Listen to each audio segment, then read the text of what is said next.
On the night of November 9th, 2020, the small farming town of Mai-Kadra in Ethiopia became the stage of one of the most shocking atrocities of the Tigray conflict.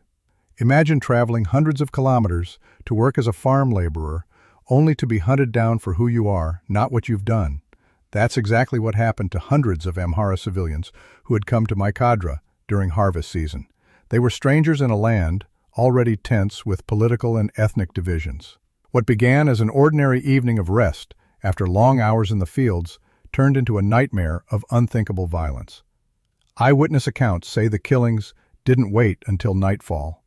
They began in broad daylight, with coordinated attacks led by a group known as the Samri, a Tigrayan youth militia allegedly backed by local police and officials. They went door to door, dragging out anyone identified as Amhara. ID cards were checked, names were called, and then machetes, knives, and axes were raised.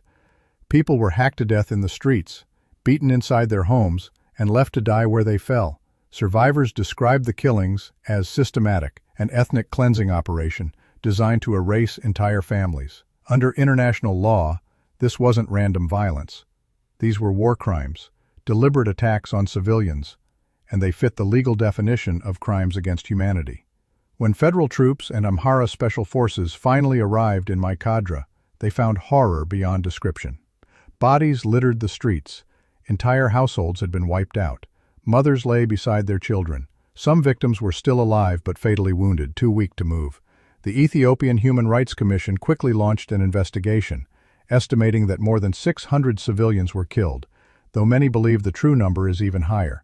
Amnesty International later corroborated this, using satellite imagery and video verification to confirm what witnesses had said all along.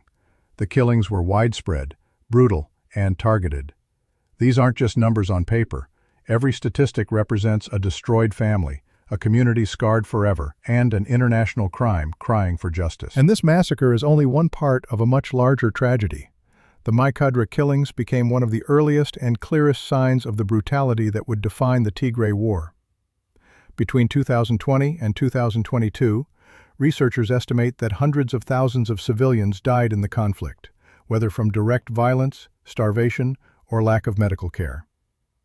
Mai-Kadra stands as a chilling reminder of what happens when ethnic hatred, political chaos, and impunity collide. In legal terms, international humanitarian law is crystal clear. Civilians must never be targeted, and those who order or carry out such attacks must be held accountable. Investigations, trials, and justice are not optional. They are obligations under international law. But beyond the law, Mai-Kadra is a human story, a warning. If the world forgets, if justice isn't pursued, then history will repeat itself, in Ethiopia and elsewhere. This massacre should haunt us, not to keep us stuck in pain, but to push us to act, to push us to demand accountability, to fight impunity, and to build systems that protect civilians no matter who they are. Because silence, in the face of such horror, is complicity.